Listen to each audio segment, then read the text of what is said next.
In 1952, a thriving Appalachian town simply vanished from every map, record and memory, except for one chilling detail the government couldn't erase. What I found buried in declassified files proves some secrets are too dangerous for geography books. Deep in the mountains where Kentucky kisses West Virginia, there once sat a town that most people have never heard of. Not because it wasn't important to the folks who lived there, but because it literally disappeared from every map on Earth. We're talking about fewer than 1,000 souls at its peak. A place so small that if you blinked while driving through, you'd miss the whole thing. Yet this tiny dot on the map supported entire generations of families who knew each other's middle names, favorite pie recipes, and which dog belonged to which porch. The town clung to life like moss on a rock, surviving entirely on two things: coal and trains. Makes sense, right? Coal came out of the ground, trains carried it away, and money trickled back to keep everyone fed. Simple as breathing, until it wasn't. These weren't city folks playing at small-town life. These were families whose roots ran deeper than the mine shafts themselves.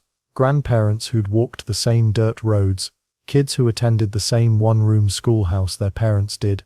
The kind of place where your reputation followed you for 3 generations, and a handshake meant more than any contract.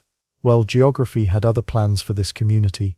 Picture mountains that shoot up like jagged teeth around a narrow valley, thick forests everywhere you looked. Trees so dense that sunlight had to fight its way to the ground. Beautiful, absolutely. Safe, that's where things get complicated. The mountains weren't just scenery, they were walls that trapped everything inside, including water when storms hit. And the weird part is, this natural fortress that protected the town from the outside world would eventually become its biggest threat. But let's not get ahead of ourselves. During its heyday, this was a place where neighbors helped neighbors without being asked. Where the sound of train whistles marked time better than any clock. Where kids played in creek beds while their fathers disappeared underground each morning, hoping to see daylight again. Then there's the mystery that makes this story worth telling. How does an entire town just vanish from maps? Not slowly, like some ghost towns that fade over decades. We're talking about a place that existed one day and was officially gone the next. No forwarding address, no historical markers, nothing.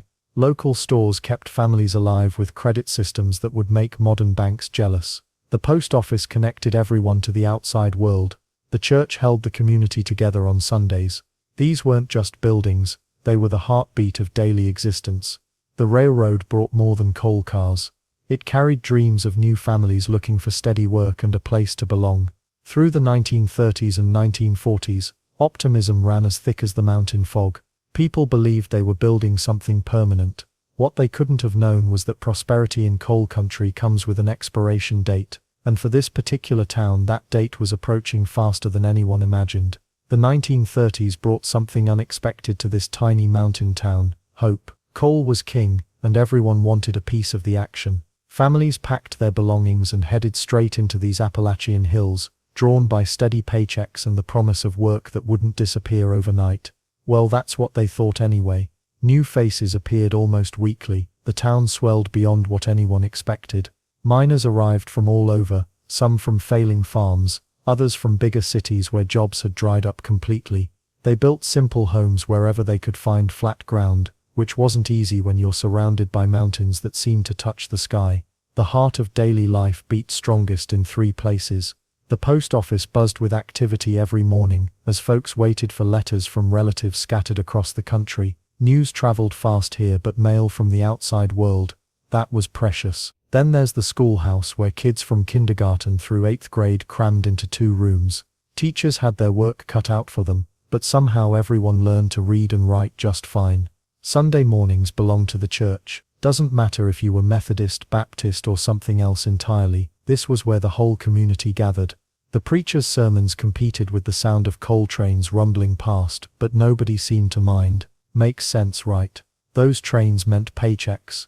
Speaking of trains, they ruled the schedule around here. Every single day, sometimes twice a day, massive locomotives would snake through the valley. Coal cars went out full, supply cars came back loaded with everything from flour to fabric. The whistle became the town's unofficial clock. You knew what time it was, just by listening. But let's not forget what powered this whole operation. The miners themselves worked shifts that would break most people today. 12 hours underground was normal. 14 wasn't unusual. They'd disappear into those dark tunnels before sunrise, and emerge covered in coal dust well after sunset. Safety equipment, a helmet and a prayer, basically. The weird part is how the company store system worked. Local shops would sell you anything you needed. Groceries, clothes, tools, even candy for the kids. Sounds great, except they'd put everything on credit against your next paycheck. This kept families tied to the company whether they liked it or not. Missed too many days of work, and suddenly you owed more than you earned. Women kept the households running while managing gardens that could feed a family through winter. Kids helped however they could, whether that meant tending to younger siblings or gathering firewood. Everyone had a job, even the smallest ones. The community felt tight-knit because it had to be. When your nearest neighbor lived 50 miles away over treacherous mountain roads, you learned to depend on each other. Barn raisings, church suppers, and helping during tough times weren't just nice gestures, they were survival. Everything seemed stable, predictable even. But Appalachian Mountains hold secrets, and this particular valley was hiding something dangerous that would soon change everything forever. Life in the valley came with risks that most folks just accepted as part of mountain living. The geography that made their town feel cozy and protected also turned into a death trap when the rains came hard. Those steep mountains and narrow valleys that looked so pretty, they funneled water like a giant funnel straight down into the heart of town. Spring floods happened almost every year, but people got used to them. A little water in the basement, maybe some mud in the general store, nothing too serious. The old-timers would joke about it, saying the town got its annual bath whether it needed one or not. Well, nobody was laughing in late April of 1947. The rain started on a Tuesday and didn't stop for 3 straight days. Not the gentle mountain drizzle folks were used to, but the kind of downpour that sounds like marbles hitting your roof. By Thursday morning, the creek had turned into a raging river. And the weird part is, most people still went about their normal routines. Miners headed to work. Kids walked to school. Human beings have this strange ability to convince themselves that today won't be the day everything goes wrong. Around noon, someone noticed the water was different, darker, moving faster. The sound changed too, from a gentle rush to something that sounded almost angry. That's when people started paying attention. By 2 in the afternoon, Main Street was under 4 feet of water. The post office, gone.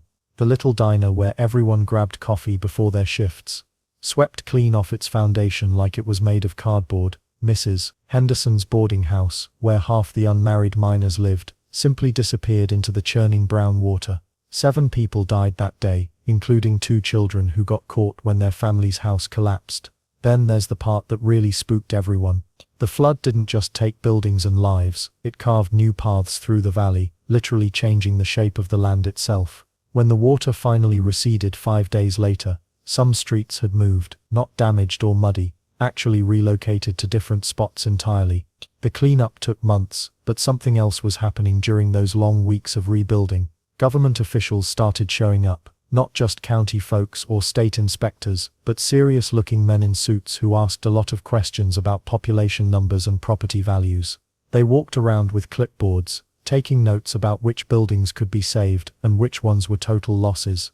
Local folks assumed these visitors were there to help with disaster relief or maybe discuss flood prevention measures. Makes sense, right? But their questions seemed oddly focused on how many people might be willing to relocate if given the right incentive. They wanted to know about property ownership, about how attached families were to staying in the valley. The town council held meeting after meeting about rebuilding versus relocating. Some families had lost everything and were already talking about starting fresh somewhere safer. Others refused to even consider leaving the only home they'd ever known. But while everyone was arguing about their future, decisions were apparently being made for them in offices hundreds of miles away. By 1952, something strange happened. The town that once buzzed with daily train whistles and miners heading to work simply vanished from existence. Not physically at first, but officially. Maps printed that year showed nothing where the community used to be, just blank space between the mountain ridges. The U.S. Postal Service quietly removed the post office from their records. No forwarding address. No explanation to residents who still lived there. Railroad companies rerouted their lines almost overnight. Trains that had rumbled through town for decades suddenly took different paths through the mountains. The daily freight service that brought groceries, mail, and hope to families just stopped coming. Engineers who had blown their horns at the same crossing for 20 years now steered their locomotives around the area entirely. Well, you can imagine how confusing this became for people still living in their homes. One day they existed on official records, the next day they didn't. Government agencies started treating the location like it had never been inhabited. Property assessors stopped visiting. Tax collectors quit sending bills. Makes sense, right? Hard to tax a place that doesn't officially exist. But the weird part is some families were still there, scratching their heads and wondering what happened to their town. Then came the buyout offers. Companies appeared with cash payments for houses and land. Not generous offers, mind you. These were take-it-or-leave-it deals that barely covered moving expenses. Families who had lived there for generations suddenly faced a choice: accept the money and relocate, or stay in a place the government pretended didn't exist. Most people took the money and ran. What choice did they have? Their kids couldn't get mail delivery for college applications. Emergency services stopped responding to calls from that address. The fire department claimed they couldn't find the location on their maps. Let's not forget the flood damage from a few years earlier. Many buildings still sat in ruins. Repairing homes became nearly impossible when lumber trucks couldn't locate the delivery address. Insurance companies denied claims for properties that weren't on official maps. By late 1952, the last holdout families packed their belongings and left. The general store owner locked his doors for the final time. The school teacher moved to a district that actually appeared in state records. Even the church pastor relocated his congregation to a neighboring town. Nature works fast in Appalachia. Within months, weeds pushed through sidewalk cracks. Vines crawled up abandoned storefronts. The forest began reclaiming streets where children had once played hopscotch and families had gathered for community celebrations. The transformation was remarkable. A place where nearly 1,000 people had built their lives, raised families and created memories simply faded into the wilderness. Buildings collapsed under the weight of neglect and weather. Roads disappeared beneath layers of fallen leaves and growing vegetation. But here's where the story gets really mysterious. Why exactly did this happen? Who made the decision to erase an entire community from official records? The answers to those questions reveal something much deeper about power, influence, and the disposable nature of small Appalachian communities. Getting answers about what really happened to this vanished town feels like trying to solve a puzzle with half the pieces missing. The paper trail just stops cold in 1952. One day the town existed on every map, census record and postal directory. The next, nothing. It's like someone took a giant eraser to history itself. Descendants of families who lived there face a frustrating reality. They know their grandparents worked those mines and walked those streets, but proving it becomes nearly impossible. Birth certificates list the town name, yet when they search modern records, officials look at them like they're making things up. Well, wouldn't you feel a bit crazy too? Then there's the satellite mystery that really gets people talking. Google Earth shows nothing but dense forest where hundreds of people once lived and worked. No foundation outlines, no cleared spaces, no hint that human civilization ever touched that spot. The trees grew back so completely it's almost suspicious. Nature doesn't usually erase things this thoroughly without some help. Family letters and faded photographs tell a different story than official records. These personal treasures prove the town existed, bustling with life and activity. One letter from 1951 mentions plans for a new school building. Another talks about the general store expanding its inventory. Makes you wonder what those people would think knowing their entire community would vanish from maps within months. The conspiracy theories practically write themselves. Some folks blame the mining companies, claiming they wanted to eliminate any trace of worker complaints or safety violations. Others point fingers at government agencies, suggesting the flood damage was used as convenient cover for a predetermined plan. But here's the weird part. Nobody can produce documents supporting either theory. Local historians have become detective stories unto themselves. They spend weekends driving back roads, interviewing elderly residents from neighboring towns, hoping someone remembers something useful. One researcher found a 1951 train schedule listing daily stops at the mystery location. The 1953 version, that stop disappeared completely, like it never existed. What makes this even stranger is how cleanly everything got scrubbed away. Post office records, school enrollment lists, even cemetery documentation. All gone. Professional record keepers don't usually lose entire towns by accident. This level of thoroughness suggests someone really wanted this place forgotten. The The few surviving residents who relocated before everything disappeared stayed remarkably quiet about their reasons for leaving. Most claimed they simply wanted a fresh start somewhere else. Their children and grandchildren often grew up never hearing detailed stories about the old hometown. Why such secrecy about a simple mining community? Archives at nearby universities occasionally turn up surprising references in completely unrelated documents. A 1954 geology report mentions former residential area now returning to natural state. A 1955 railroad maintenance log notes discontinued service to abandoned location. These breadcrumbs keep researchers hoping for bigger discoveries. But the real mystery isn't just about missing paperwork and vanished buildings. Hidden in those Appalachian woods, physical evidence tells its own story about what this place meant to the families who called it home. Deep in the Appalachian woods, nature has a way of keeping secrets. Thick vines crawl over rusted machinery. Tree roots crack through concrete foundations that were never supposed to disappear. But if you know where to look, the evidence is still there. Hikers stumble across these remnants all the time. A piece of railroad track jutting out from under decades of fallen leaves. The corner of a building foundation, now home to a family of raccoons. Sometimes it's a gravestone, tilted and covered in moss, marking someone who lived and died in a place that officially never existed. The weird part is how complete the erasure seemed at first. Government databases, empty. Modern maps, nothing. GPS systems treat the area like it's just another patch of forest. But the land itself tells a different story. Local historians have turned into detectives, piecing together fragments of a puzzle that someone clearly wanted to scatter. They dig through old newspaper archives, hunting for wedding announcements or obituaries that mention the town. They track down property deeds from county courthouses, following paper trails that suddenly go cold in 1952. Then there are the interviews with descendants. These conversations happen in living rooms across Kentucky and West Virginia, where elderly people pull out shoe boxes filled with faded photographs. "This was my grandmother's house," they'll say, pointing to a picture of a building that's supposed to have never existed. "She lived there until the flood took everything." Makes sense, right? Except the official records claim that flood never happened either. What's fascinating is how this one vanished town has sparked a broader movement. Researchers are discovering that Appalachia is dotted with similar mysteries, communities that thrived for decades, then disappeared from maps without explanation. Some were victims of environmental disasters, others fell prey to corporate interests that preferred empty land over populated towns. The mining companies had their reasons, of course. Land rights were easier to manage without pesky residents asking questions about water quality or air pollution. Railroad companies could reroute tracks more efficiently through uninhabited territory.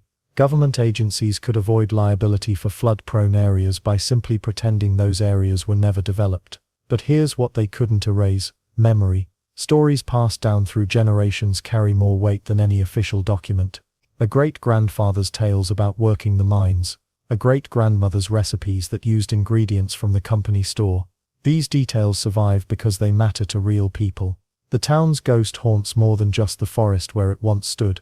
It challenges our assumptions about permanence, about who gets to decide what's worth remembering. Every census record and every map represents choices about what deserves to exist in official memory. Well, the forest doesn't care about official memory. It keeps growing around the evidence, preserving it in its own way. The mountains remember what bureaucrats tried to forget. This vanished town reminds us that Appalachian history runs deeper than any government record. Sometimes the most important stories are the ones someone tried hardest to erase.